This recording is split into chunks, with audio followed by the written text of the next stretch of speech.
ส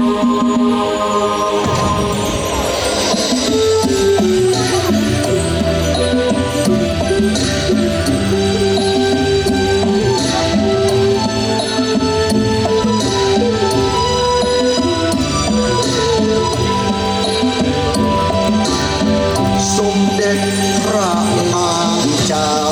ผู้ปกเทตามเสด็จผู้ทะเลทุกแห่งหนบำบัดทุกบำรุงสงแก่ปวงชนพระกรุณาเปี่ยมล้นอนพระมาเสด็จเยือนนครราชสีมาลูกหลานญาติที่บินทุกถิ่นทาง